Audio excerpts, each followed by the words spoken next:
the idea is, we just feel, and I've always felt this, I feel that we really just don't make enough of an effort to highlight and spotlight nonprofits. And we put so much pressure on them, right? It's up to the organization to get into the newspaper, to have a PR person, to do whatever. And so, who's championing, right? Who's championing the nonprofit? Who's the connector between funders, philanthropists, and nonprofits? And so as part of that, for us, we feel like, okay, through every avenue that we have available, and for me personally, it's probably LinkedIn, because that's my colleagues, my peers, my for-profit network. But how do we really get the word out there about what amazing organizations are doing all over the world, frankly? But we'll start right here. So start right here at home in the US. So what I'd like to do is have content that we can clip, that we can put, have little sound bites and feature that in different places, and we'll get your approval before we do anything. But then also have a transcribed recording, a written sort of story of the organization based on the conversation we have today. And really, so I'd like to devote a portion of this to the organization itself, and what you all do and what you're proud of and what you feel is really transformative and making a big difference. But I would also like to hear about you personally. I want to hear about Maria. I want to hear about the challenges that Maria faces or that you've faced in the past. I want to hear about what you would say to your younger self today about getting into this type of career. And, we're looking for some inspiration for young nonprofit leaders. And I mean young, like small, getting started organizations, to people that may have been in this and are switching tracks and they're moving into development, or they're moving into programming, or have never done this type of work before. But just, let's, because to me, this is also, there is no competition. We're all in this together. It's an ecosystem. It's a collaboration. I can learn from you. You can learn from me. There's value everywhere. Yeah. So that's the other piece of it. Does that all sound good? It sounds amazing. And before we go on, thank you. And Kaneko, am I pronouncing that right? Yes, you are. For highlighting us, because nonprofits often do the hard work, right? We're in the weeds, we're on the streets, we're in the homes. In our case, we're in classrooms. And oftentimes I think that we get lost in all of that mix. And I appreciate, and I'm sure everybody appreciates the opportunity you've given us to share our stories. Thank you. It's important to us. And it's just like the webinars. There is no catch. This is about creating a global community. That's all we care about. So it's open to anyone. It could be a multi-gajillion dollar foundation or nonprofit, or it could be a tiny little nonprofit. Everyone is welcome, and we all bring something to the table. So I want to be sure that, and I'd like to see more of this, right? I'd like to see more of this happening. So let's stimulate this, right? Let's get this going. So let's start from the organization itself. It's SA Youth. Is that how you call it? SA Youth. Yep. So in San Antonio, Texas. All right, excellent. So tell us a little bit about the organization. Tell us, how long you've been there. Give us some background. So we're really excited to be celebrating our 40th anniversary this year. So SA Youth started in 1984 by a brother in a downtown church who oftentimes saw young children or children in general just hanging out on the streets of downtown, and started thinking, what can I do to help them, right? So he went to the priest at the church and asked for some of the offering to be able to help these kids.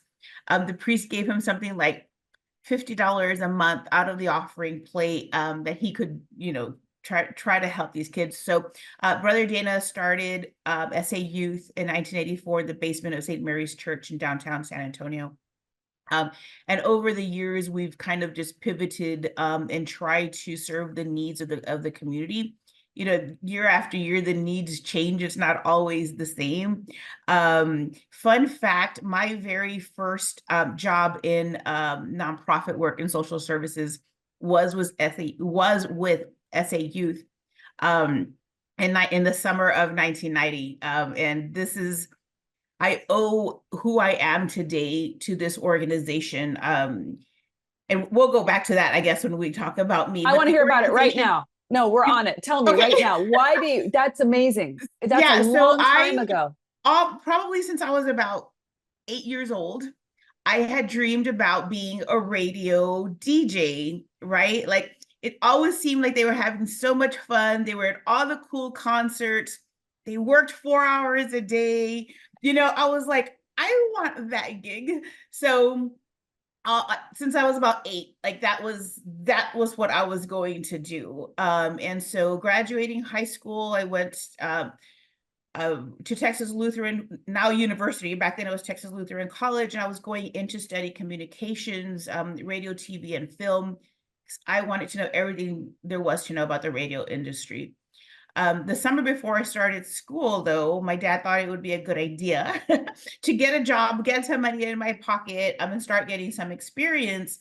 And his friend, Chauncey Spencer, who was the executive director of SA Youth at the time, just mentioned to my dad over lunch one day, hey, I'm looking for people. And my dad was like, well, here's my daughter. And he's like, okay, I'm going to interview her. I can't guarantee her a job, but I'll get her in for an interview. And I like to see the rest of that is Maria history. Started working there and, went to school for another year or two under communications, but my heart was with those kids. And I like to tell the story of, a lot of people don't have the privilege, right, of saying, this is when my life changed, or this is the moment, right? But I do. We had a young man, his name was Daniel. He was first grade, and always was very down on himself. And we did after school homework with them. So they'd come into the center and we would help them with their homework, give them a snack, just provide a safe place for them to be for a few hours. And Daniel, one day I asked him to pull out his homework, and he said, it doesn't matter, miss, I'm never going to pass my test. And I said, it absolutely matters, Daniel. Let's get it done. Right. And so it was his spelling words. He was going to have a spelling test. And we just started working on his words. And I went in on my days off and I was helping him study, and we studied. Friday rolled around. Friday was my day off. And I was like, I've got to get there because I have to know how Daniel did. Yes. So I did. I went and I signed in as a volunteer and I hung out, and then suddenly the front door opens, and here comes Daniel and his 4 siblings. There was 5 of them all together. He's got this paper flailing and he's running, Miss Maria, and his sister is behind him. And she says, he's been holding on to that paper the whole bus ride, miss. And I told him you were off today, but he was like, no, I have to show her. And I was like, what happened? And he'd gotten an 80 on his spelling test. And it was the first time he had ever passed his spelling test.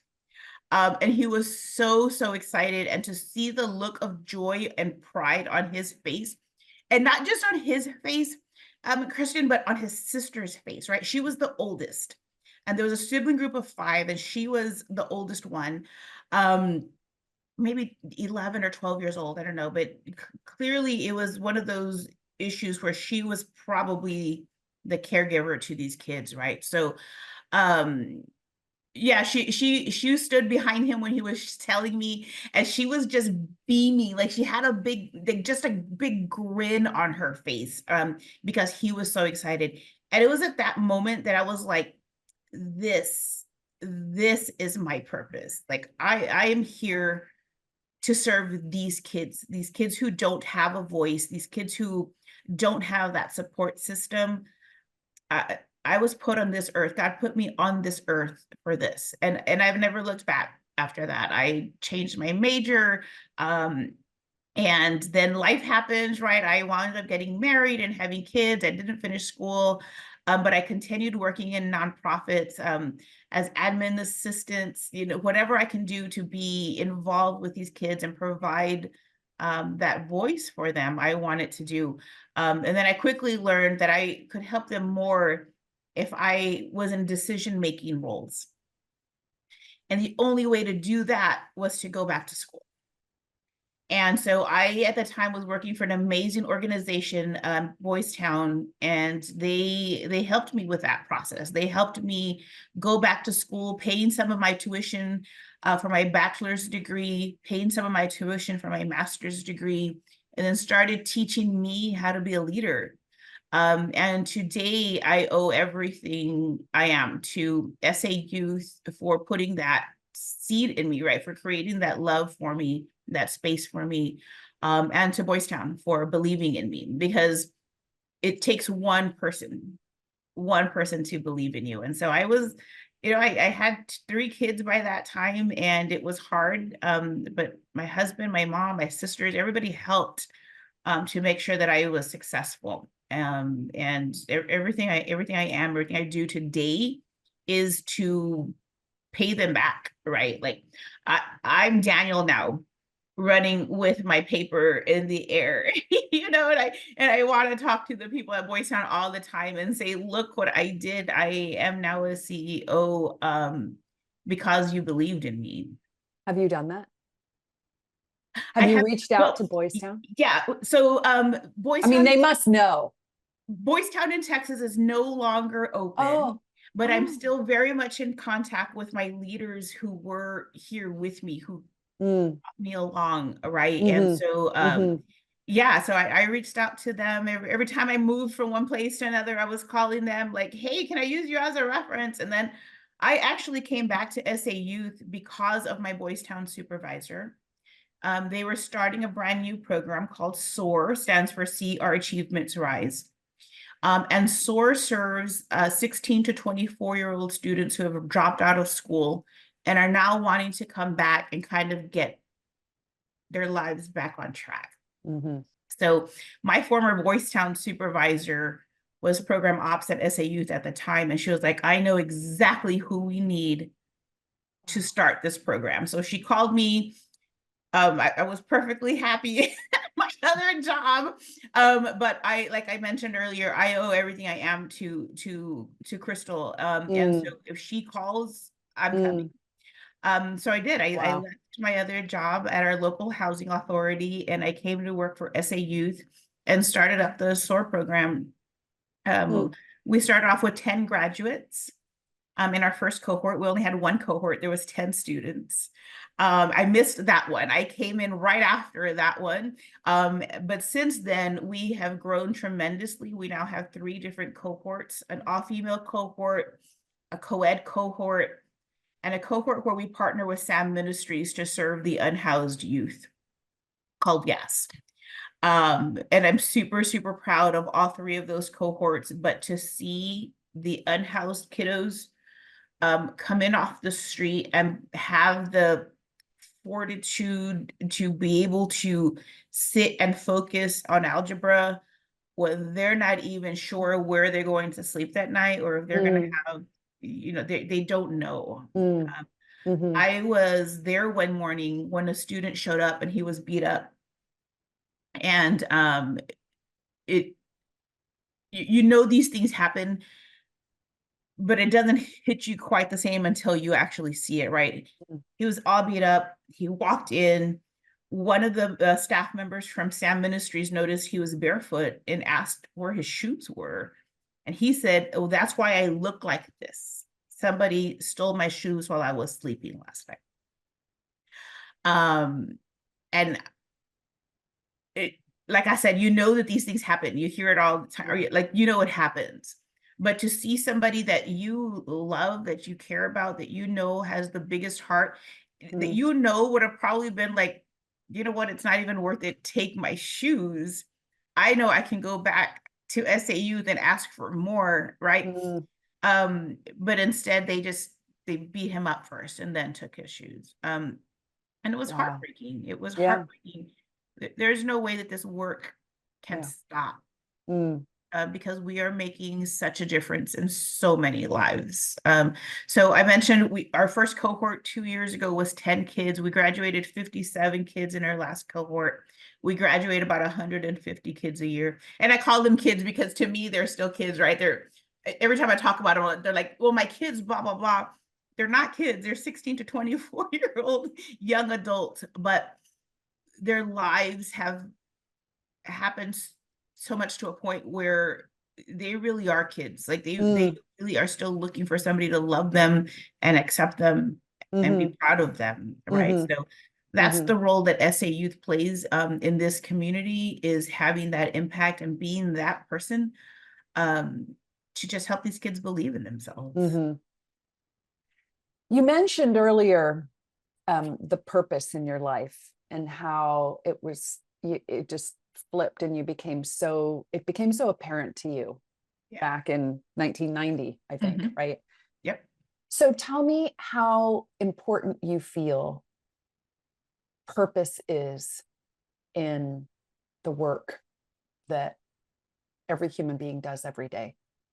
Oh man, not everybody gets that privilege, right? Not everybody gets the luxury of knowing what their purpose on earth is. But once you find it, you want to just live it, right? And you want to give it. And my dad used to say all the time,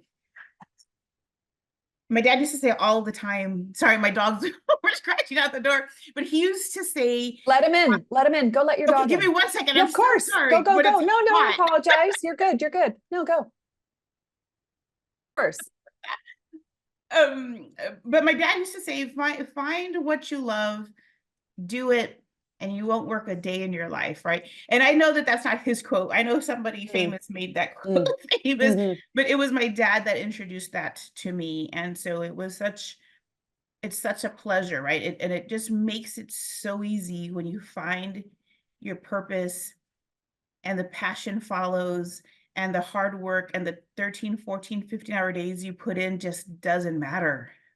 It doesn't matter because you know that you are now doing what you're supposed to do um, here So on earth. what would you say to a young up and coming nonprofit leader who who's struggling and may not be living their purpose? It's possible, right? It's Maybe very they just possible. maybe there's a conscience thing and they feel like, oh, but I should be doing this, or this is what I got my degree in, or this is the paths have all been leading to this. But what would your advice be to someone who's thinking every day, I don't know that I can do this anymore. This is not, I don't feel fulfilled, but the paycheck's pretty good. I'm good at raising money. I guess I should just keep going. Well, nobody's getting rich in nonprofit work. Everybody is doing it because we love what we do, because we believe in it, right? But I would say to that person, if they're struggling, not knowing whether or not that's what they should be doing, then Mm, it probably isn't what they should be doing. But I would say to them to be true to themselves, like just sit and figure that out, right? Because in one way or another, we're all serving somebody. We are all helping somebody. It doesn't matter what industry we're in, what work we're doing, what role we have in that work. We're helping somebody. And everybody has a gift that should be used, right? But it's up to us to figure out what that gift is. And that's what I would say to them. Oftentimes when I struggle, when I start feeling a little stressed and asking myself, man, is it even worth it? I get up and I go hang out with the kids.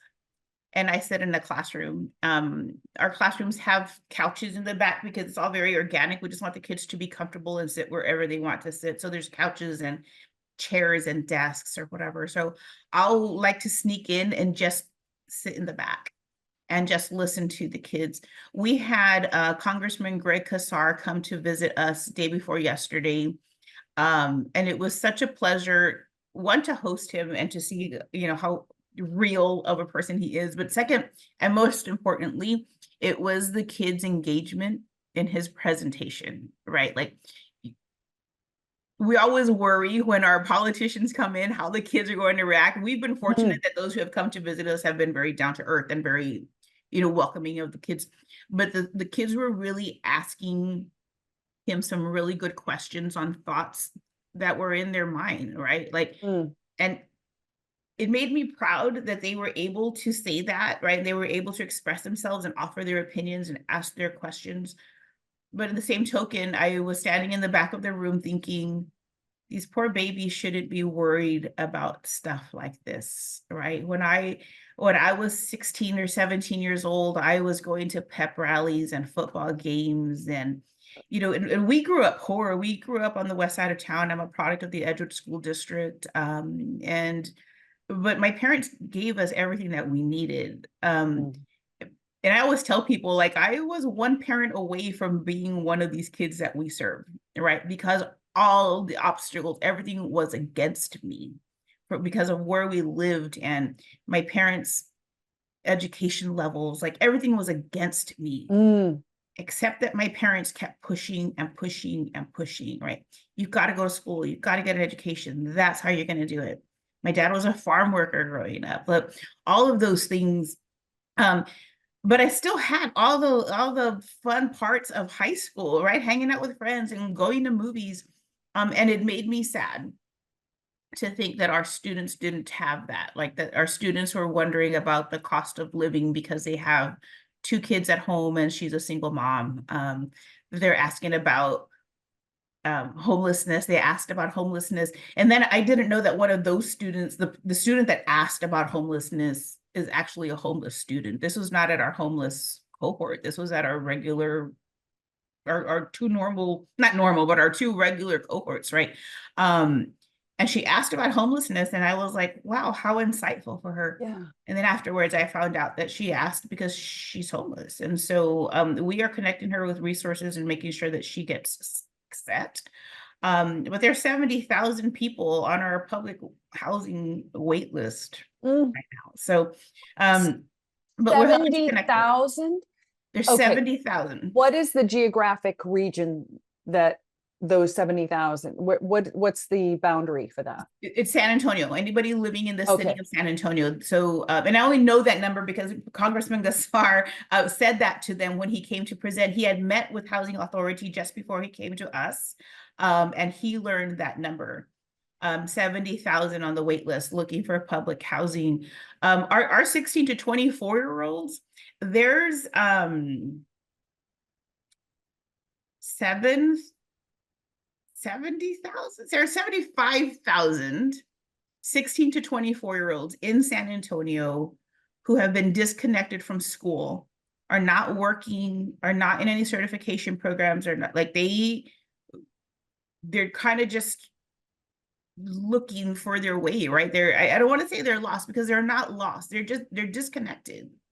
And that's why agencies like SA Youth exist. That's the population we want to serve. So 75,000 kids out there, we serve 150 a year. I tell my staff all the time, we're like that starfish story personified, right? With 70,000 kids, how does 150 help? Well, it helps those 150. And oftentimes it helps to stop that cycle. I don't have the stat in front of me, but the majority of our students come from families or caregivers who they themselves don't have a high school diploma. So oftentimes the kids who cross stage are the first people in their families to be graduating with a high school diploma. And we offer an accredited high school diploma. It's not a GED, it's an accredited high school diploma. Mm-hmm. And our kids come to us 4 hours a day, 4 days a week for 4 months. We call it the 4x4x4 model, because it still allows them to take care of the things that life has thrown at them, right? It still allows them to be parents. It still allows them to work. It still allows them to do what they need to do, coming in, getting their stuff taken care of, and then getting back to the life that they've been dealt. So let's pull back for a second and tell me, give me your sort of elevator pitch on SA Youth and just the range of, we talked about SOAR, we've talked about the homelessness. So sort of soup to nuts, what are the things that SA Youth does and what is your focus? And then also if maybe you could touch on, I'm sure you have a strategic plan. What would be the sort of the big vision goals for the next, let's say, 3 years?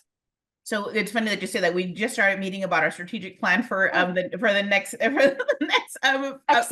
2 years, actually. So that comes right in. So SA Youth takes care of the quote unquote at risk youth in San Antonio. We provide free childcare in South San ISD in all the elementary schools. We recently had to cut our middle school program because of funding. So we are now only in elementary school, but the vision would be hopefully to be able to continue elementary schools and return to middle schools. Our SOAR program serves those 16 to 24-year-olds holistically. We have academic coaches who are certified teachers who help them get their diploma. We have student engagement specialists who are our case managers, essentially, who provide wraparound services to all the students. So anybody who needs help filling out a FAFSA, filling out the Apply Texas application, who wants to get a job, she connects them to all of our resources.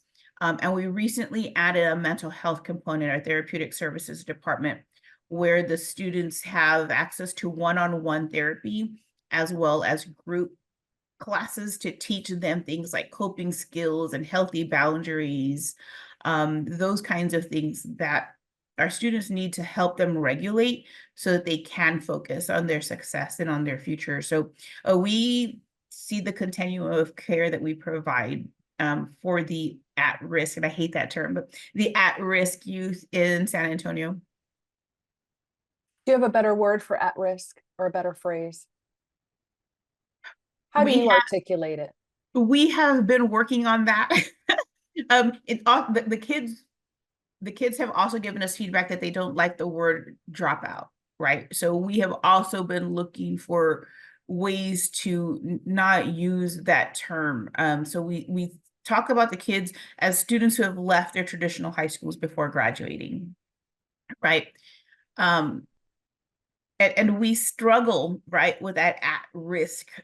And we have been, since I got here 2.5 years ago, have been talking about what is a better term for that. Mhm. Our students, what are they at risk of? Mm. They are at risk of graduating or at being the first to cross stage of breaking cycles. But when society hears at risk, they think at risk of the negative. Yes. Right. And we want to look at that at risk of the positive stuff, right? They are on the cusp of breaking those cycles. But to answer your question, we've not, in all of our brainstorming sessions, just have not been able to come up with a better term. Our students are students, and there's no need to label them. They're just students. I And think it's interesting that you've listened to their feedback. It's very telling about the philosophy and the culture at the organization. So yeah. why don't you expand on that a little bit? Tell us about the philosophy, the work environment, your belief system in terms of the values for the team and effectiveness and efficiency. Well, everybody says it trickles down, right? So the culture of your organization, of your business, it trickles down from the top, right? And so I talk to my staff all the time before I make any kind of decisions that are going to impact them. I don't, and I say it all the time, it's real easy for me to sit behind a desk and make decisions. But you all are the ones who are out there that are taking these decisions and moving with them, right? So I'm not going to sit behind my desk and make these decisions without your input. So this is what I'm thinking. This is what's happening. This is what I would like. This is what I've been told.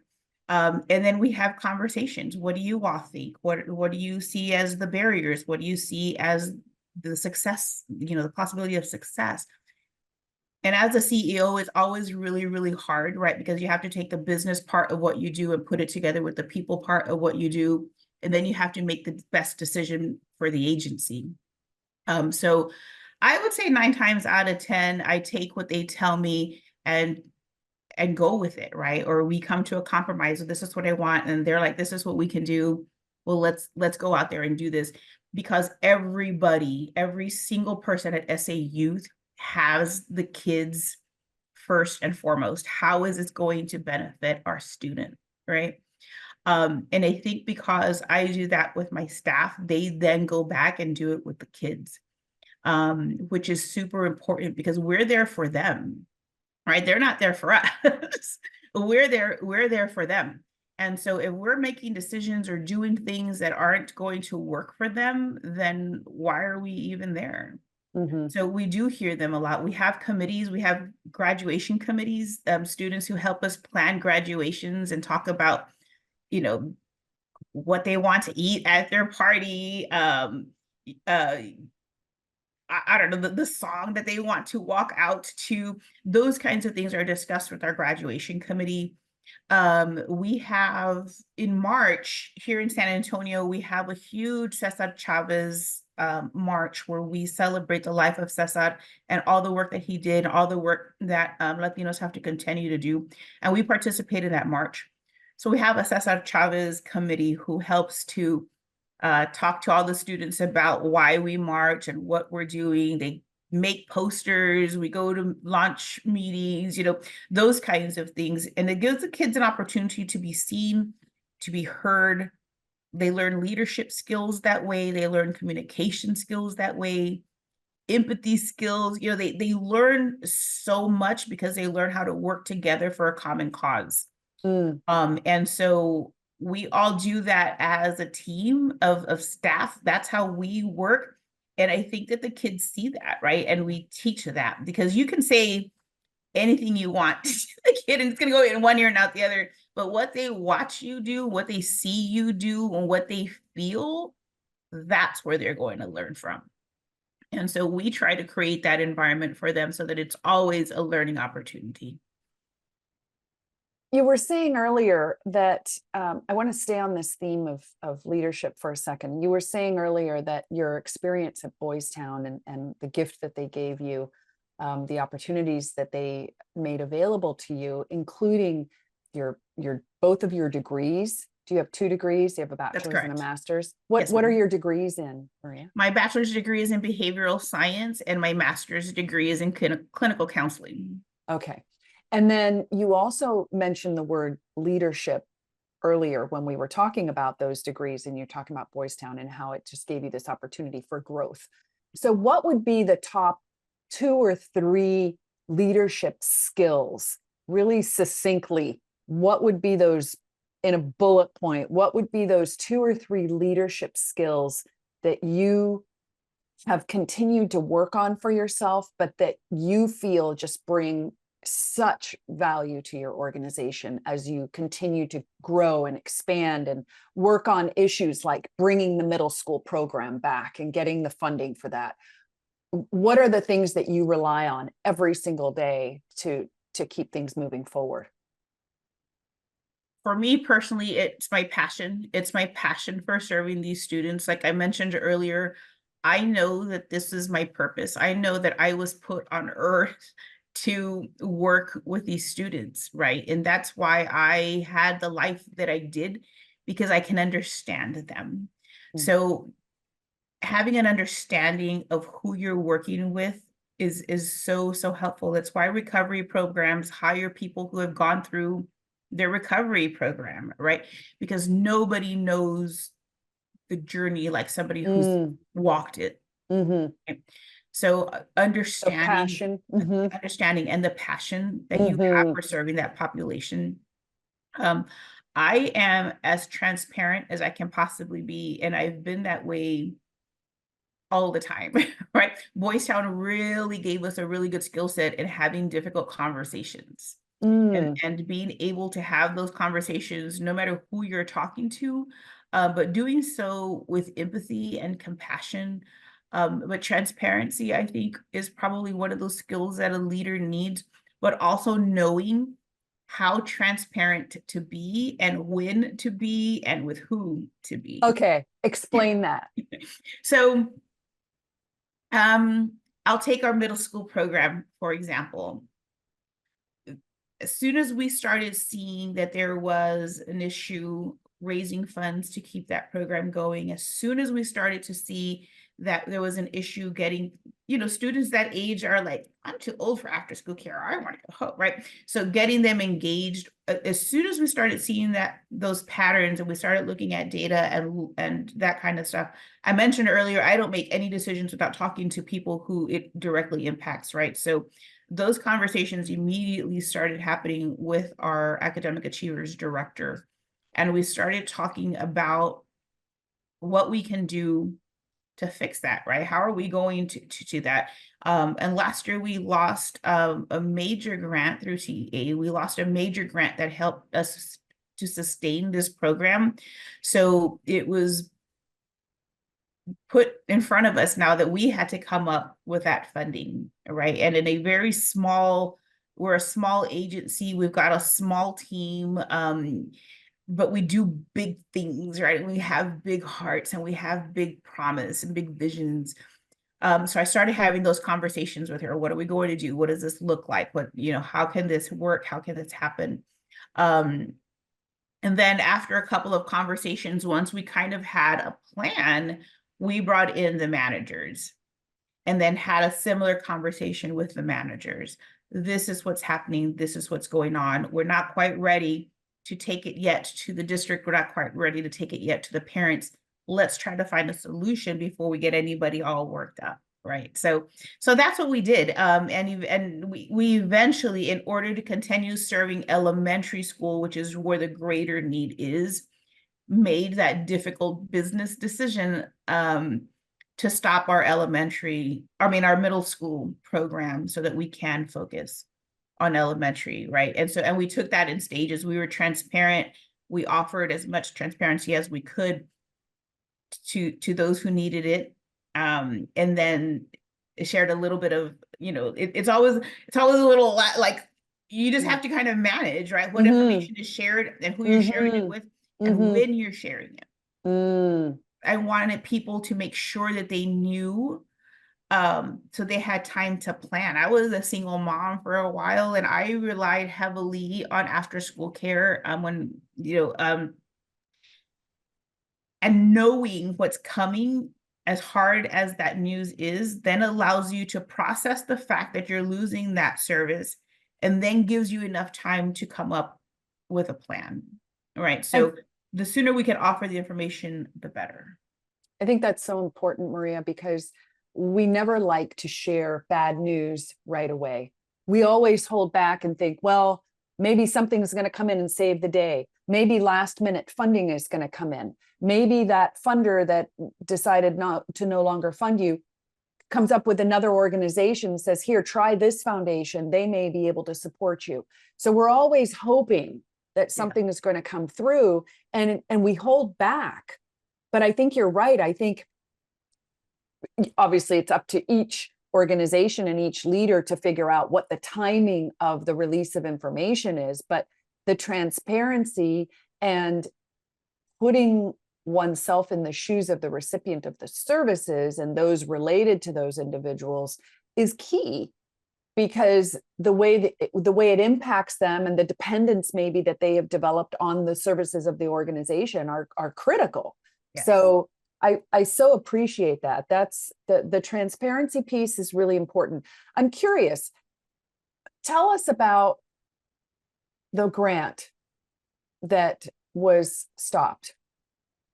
So that funding was very, very vital in helping us start our Academic Achievers program. And they provided us with enough funds to be able to be in all of the elementary schools and provide care for all of those students there. Not all of them, but each campus had a number. How long had they been funding you, Maria? This was before I came on board, but I believe it was a 5-year grant. Okay. And then, as grants often happen, there's a renewal process and you have to go through it all. And we understand we didn't not get funding because of anything we did, right? We were blowing our numbers out of the water. We were providing the right staff, the right training, the right curriculum. We did everything that we needed to do. But there's so many agencies like ours that need help, that wealth just needs to be shared.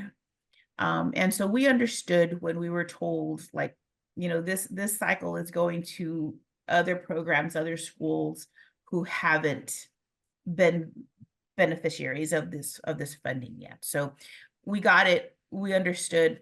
It hurt. But like I said, just tell us the truth and we can deal with the truth, right? We'll process the fact that we are no longer going to have these funds. We'll regroup. we'll pivot, and then we're going to get out there and do what we've always done, which is serve these students in South San ISD. So, and that's what we did, together with the district, and other partners who have come through for us. There's lots of charitable foundations in San Antonio who have come through that have allowed us to continue for another school year. Actually 2 school years, because we went last year, now this upcoming school year. And that's what we're going to do. SA Youth has been around for 40 years, and we've had to pivot. We've had to, we've lost funds before and found funds again, and just kind of continue to go. That's the life cycle of a nonprofit. And everybody who comes on board, we tell them right away, again, in the spirit of transparency, this is a grant funded position. We've got this grant for another year or another 2 years. We're working diligently to try to continue it after this grant is over. But in the event that it's not, then your job will be over too, right? So at the very beginning, we tell them, and anybody risking to do that will come on board. I've not, in my whole life, probably a handful of people have said to me, oh, I can't risk that. Okay, then we're not the agency for you, right? Right. So that's why you have to be transparent, because you have to allow people to make decisions based on what's best for them. Maria, if you think about the long-term vision of the organization, one of the things that we like to challenge people with is this concept of, what would it take to put you out of business? And we should all be thinking that way. There shouldn't be a problem. You shouldn't be in business to solve this problem, but it's our reality. It's what we have. It's what we contend with. And thank goodness you're doing the work that you do. And, 150 students versus 75,000, obviously the need is tremendous.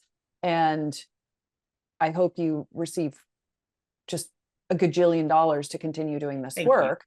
Yes, absolutely. But if we were to pull back and say, what would it take to put you out of business? What would that look like? What are some of the things that you think societally could make a difference and help to resolve what we're dealing with and what we see with these students that have chosen to step away from traditional schooling lifestyles and they're experiencing things like homelessness? It's going to take a lot, right? I think it's got to start with TEA. I think the way we run our public school system right now is not working anymore. And it worked fantastically for generations upon generations, right? Like we got through it, we did it, we made it. But today's society is not what it was 30 or 40 years ago. Today, our students are being hit with all kinds of barriers, with all kinds of just tasks that students before didn't have to deal with. The bullying in schools has increased dramatically. And we hear that, right? So when we bring students into our SOAR program, we have intake interviews with them, because we want to make sure that they are motivated and committed. We can only take 15 students in one cohort. We had 78 students on our wait list. Our next cohort doesn't start until October, and we already have 60 students on that wait list. So there's a need, right? And these students, that every time we talk to them, it's things like, I'm going to give you an example of 2 brothers that came to us. They were referred to us by truancy court. They lived 2 blocks away from their high school, 2 blocks. And they were referred to us by truancy court because they were not going to school. Mom had to work 2 jobs and just couldn't be there to make sure they were getting up and getting dressed and getting out, right? So they came to us, and they had to take 2 buses to get to us. It took them over 3 hours to get to our program. And those boys missed 2 days in 4 months.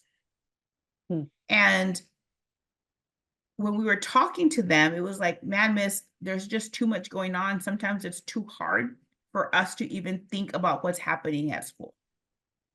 They see their mom struggling. She can't pay the bills. She can't pay the rent. Their lights get turned off. They don't have food. And that affects our students. And I don't know that anybody is realizing that. that it's not just something that we get shut off to. It affects everybody and it causes stress on everybody. And we all know Maslow's hierarchy. We all know that if those basic needs are not being met, there's no way we're going to get to self-actualization. There's just no way. And so the students are having to worry about those kinds of things a lot more in today's world than we had to 30 or 40 years ago. They're single moms, they're single dads. These students are seeing their parents who are suffering from addiction or undiagnosed and unmedicated, untreated mental health issues. And they're having to grow up really, really fast. And they don't have the luxury of sitting in an 8-hour classroom trying to figure out the Pythagorean theorem when all they need to know is, man, are we going to have electricity when I get home? That's right. Mom is suffering. We heard mom crying last night. Like, it's those kinds of things. I think that the school system right now is not equipped to be able to provide those wraparound services. And Communities in Schools is doing an amazing job. They are an amazing organization going in there to try to alleviate a lot of that stress. But to be trite, it really is going to take a village. We can keep working and keep working and keep working, but if we don't hit it at the source, if these kids were able to focus on school, I'm sure they would have loved to have been at those Friday night football games, those Friday morning pep rallies. I'm sure they would have loved to have gone to prom and graduated with people that they've known all their lives. But sometimes we react, right? And we have to do things for our own sanity in order to stay focused on what we have to do. And those students drop out of school, leave school, disconnect from school because it's just too much. And then these students we're finding are also suffering from mental health issues. We all know a lot of those things are genetic. And so, those kinds of things trickle down. It could be genetic. It could be learned behavior. If mom's not dealing with stress in a healthy way, who's going to teach these kids how to deal with stress in a healthy way? That's right. So I think that it's got to start with our school system and the way that we are meeting. I read a quote one time that was like, you can't judge a fish by the way it climbs a tree, right? Because that fish wasn't meant to climb a tree, but put that fish back in a body of water and it is going to fulfill its purpose. It's going to do what it was supposed to do. And I think that we expect our kids to climb trees that they weren't built to climb. We're not meeting them where they are. And we expect them to meet us where we are. And that's not working anymore. Right.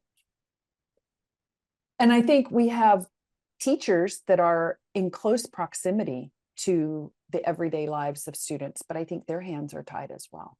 Yes. And that's sad because I can't imagine going to a job every day and feeling so frustrated because I'm bound by the resources that I have to pull money out of my own pocket occasionally, right, for things. I see that there are needs that are not being met and I cannot meet. And I am working in a system that is not addressing these things, where instinctively we all want to fix a problem. We all want to be part of the solution. But do I have an avenue for that? Is there a place where I can come and say, let's talk about our school community. I'm seeing a problem with these two kids. Let's figure out what the solutions might be, what the track might be to help them and provide them some resources. One has been missing school, or the other one is dealing with a death in the family, or an incarcerated parent.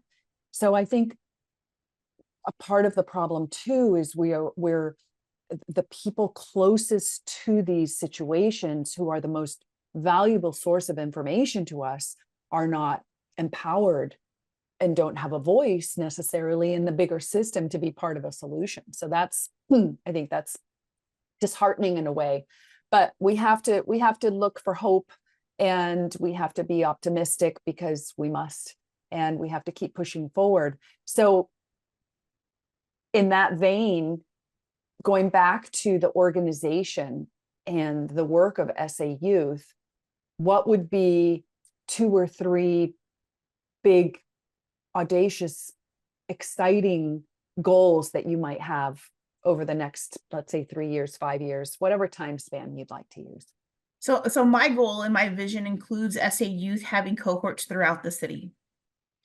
We know that transportation is an issue for the students who come to us right now. We offer them bus passes, but it's difficult for the single mom who has 2 or 3 kids, who has to take them to daycare and drop them off at daycare, then get on another bus, and then get on another bus, and then get to us, and then do everything in reverse going home afterwards. It's difficult. So my vision includes us having sort of cohorts out in the community, us going to them rather than expecting them to come to us. And that includes that. It includes robust mental health services to the community. Currently, our mental health services are available only to our source students. My vision includes opening up a community clinic that will provide free or low-cost mental health to particularly that 16 to 24-year-old student that we are seeing all the time, but eventually to the community, so that we can prevent those kinds of things from happening. I'd like to see us serving the students in the schools for mental health services, so the parents are not having to take time off of work to go and get the students not having to miss any type of school day.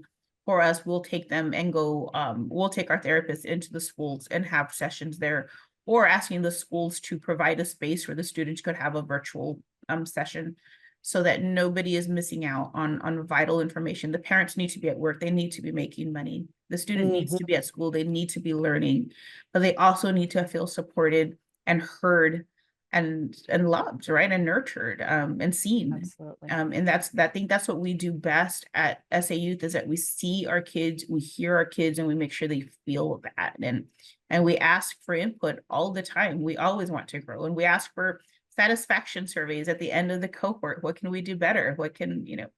What speakers did you enjoy the most? Because we don't do any of this without community partners like Bank of America, who comes to teach financial literacy.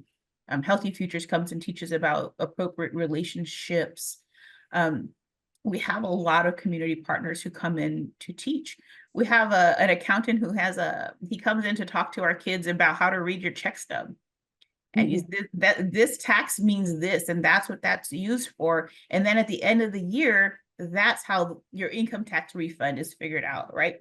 That kind of information that kids, even I need to Of learn, course. right? Yes, I often sit in absolutely. on these presentations, one, to get away from the business part of what I do, but two, because there's always an opportunity to learn. So our facilities manager teaches our class how to check the oil in their car, how to put air in your tire, teaches those kinds of things. We teach how to create healthy menus. And then HEB is an amazing partner. They've donated a gift card, so kids create a healthy menu. We take them shopping to HEB and say, you have $20 and you have to feed 5 people. What are you going to make? And so then we take them out. Radical Registrars comes and registered our 18-year-olds to vote. And then we put them in the van and we take them to go vote. But we use that entire week before to teach them what's on the ballot and let them make their own decisions on who they're going to vote for, what they're going to vote for. But we go together as a unit so that it's not scary for one person to do it. I think a lot of young adults don't go to vote because they don't know what that looks like. It's unfamiliar. So then they just avoid it. And we use the same concept when it comes to college. We go and visit colleges all the time to show them, like, what do you want to study? Oh, this is the building you're going to be in. Here's the parking lot, right? This is how you get here on the bus. This is, St. Mary's University is absolutely a possibility for you. You live a mile away. What do you have to do to get in there if that's where you want to go? Let's figure it out and let's get you there. So Alamo Colleges now has Alamo Promise that allows our students to earn a 2-year degree free of free of charge. Like, that is amazing. Like, what are y'all doing? Get to college. And they have a wide variety too. It's no longer, only the professional studies. They have all different types of studies, cosmetology and mechanics and, airplane mechanics, all kinds of stuff. And those are the kinds of decisions and differences that need to start happening so that we are meeting all of our kids where they are. Amazing. And I love all of that. Thank you. I do too. Absolutely amazing. Absolutely incredible. This has been so fun and so interesting. I'd like to wrap up with what your definition of a successful life is when you're talking to the students.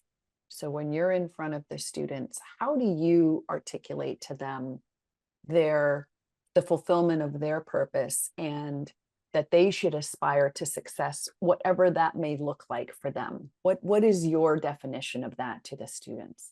And I say that all the time, whatever it looks like for you, right? Find what brings you joy. And if you can make money on that, that's wonderful. If not, keep that joy and use it as a hobby. And then find something else that you enjoy that can help you pay your bills. But don't ever lose sight of what brings you joy. And for me, that's success. Seeing these kids who walk in with hoodies on and AirPods in and their heads looking down. And then, 2-3 weeks later, a month later, they're standing in front of graduation, giving our Spirit to Soar. We don't call them valedictorians, we call them Spirit to Soar. They're our Spirit to Soar award winners, and they give speeches in front at graduation. When this kid wasn't talking to anybody, but you put them on a committee and you watch them just flourish. You ask for their opinion, you include them in decisions that empowers them to make a difference in their lives. Wow. So this is probably where we would stop if we're going to show any replay of this recording. But that gave me goosebumps. So good. So good. It's so amazing. Maria, I feel like I could talk to you for hours because there's so many things that I want to talk for hours about what we do. I want to ask you how you motivate your board. I want to ask you how much money you need to raise so that you can go after these big goals of cohorts throughout the city and your mental health resources. I mean, there's so much more. But let me ask you, in order to really sort of provide a backdrop and some information to go with this. Like, I don't want to sit on this call and ask you, tell me all about your organization and tell me about this and tell me about that. But because I'm sure you have a case for support somewhere, I'm sure you have something you can send me. There's a lot on your website already. And I found, sorry, that's a cat trying to come in. We've all got we all have our pets, the furry creatures around.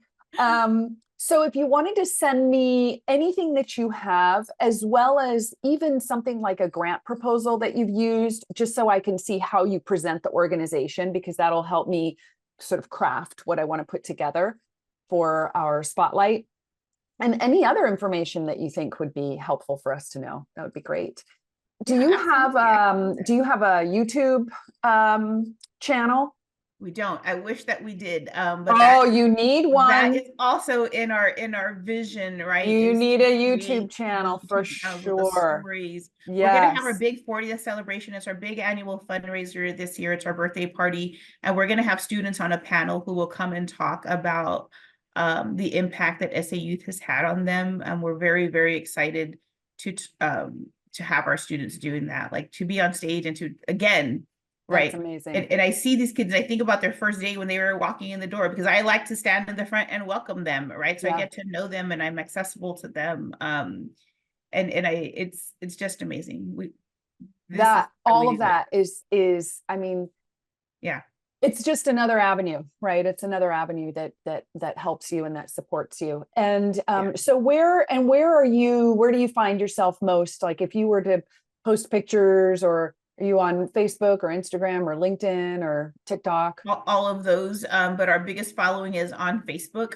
Okay. Part of our development plan includes a marketing plan for social media to increase the followers, and I Okay. think we have like 200 TikTok followers. And so Okay. our goal is to get it to 500 by the end of the year. Hmm. But we're on all of those, but probably Instagram and And Facebook is where Facebook. you'll find us. Okay. And then do you yourself post as sort of an authority on LinkedIn? Do you use that as a platform to highlight your authority in this sector? I don't yet, but I have been Yeah. told by several people who I trust and whose opinions matter to me that that's what I needed to do next, and Excellent. it is on my to-do list. Excellent. Okay. And then you're about to engage in strategic planning, right? So do you have a current strategic plan that you're wrapping up and We that do. you've, or awesome. So I would love to see also if anything that you may have public, obviously nothing internal, that's fine. But if you have a version of it that you've been using that's public, I'd love to see that as well. Yeah, I'd be happy to send that to you. And then and your board, is the board collaborative and excited and engaged? Yeah, we They have an must be. amazing board. We've got an Okay. amazing board who truly believes in our mission, Mm-hmm. and are supportive, and Mm-hmm. have allowed me to grow the agency and take the agency, make plans for our Yes. future, for Yes. what I am envisioning for us. Yes. And they've just been very supportive of all of it. Fantastic. I think if also, sorry, last thing I'm going to ask you, maybe like the top 2 to 3 things that you believe make your board super successful, because I'd like to highlight those as well. There is no effective organization without a really powerful and active board that's supportive, but also involved, not Yes. just checking the box on decision making and, oh, this is what Maria wants to do, so let's just go ahead and approve it because she knows best. No, that they're engaged in discussion, they're active, they're thinking things through with you, they're helping to brainstorm and troubleshoot and so on. But I would love just a couple of those because then I can include those as well. Yeah, I can send those to you. Okay. I'll try my best to narrow them down to 2 or 3. I know. Just such an amazing board, and we get so much from them. Yes, So, I know. yeah, Narrow it down out of all the wonderful Yeah. skills that they bring to the table, right? And then, so Maria, aside from this, is there anything that I can do for you? Is there anything I can help you with? This has been incredible, by the way. I feel like it's such a gift to hear your story. Well, it's a gift to be able to share it, Kirsten. You know, you when you love what you do, right? And I hear it often, to toot my own horn. I hear people often say, like, it's very clear that you love what you do, because when you talk about it, you like, because I truly, truly believe in our mission. I believe that these students deserve a second chance at getting their lives back on track. That they came into a life that they were not expecting to be in, right? Like they didn't ask to be in, but I know. we can come in and help them. And there's ways and there's people. We just need more resources, right? We need more funding to be able to help more kids. So that's 150 a year becomes 300, and so 300 becomes 800, and that eventually we work ourselves out of jobs, or that we have to pivot to look and to see what is now the issue, and let's pivot. And like, right, we don't want to work ourselves out of jobs. We just want to be able to pivot to make sure that we're meeting the needs. Yeah. And right now the need is with the 16 to 24-year-old population. And it's not being met. And it's by far. Exactly. No. Exactly. No. Not Excellent. in this way. No. The way we do it is unique. Yeah. And it's proven to be successful. Yeah. Agreed. Okay. Wonderful. Well, thank you so much. Yeah, I'll get this out to you. And thank you again for pleasure. allowing us and giving us this platform, not just for SA Youth, but for all the nonprofits that you're going to be engaging with or have engaged with. Any opportunity we get to be able to share our story is a good opportunity. So we appreciate it. And I appreciate your time. Maria. Thank you so much. Have a wonderful day and a wonderful weekend. I'll get this out to you. Thanks, Maria. Take care. Bye-bye. Bye-bye.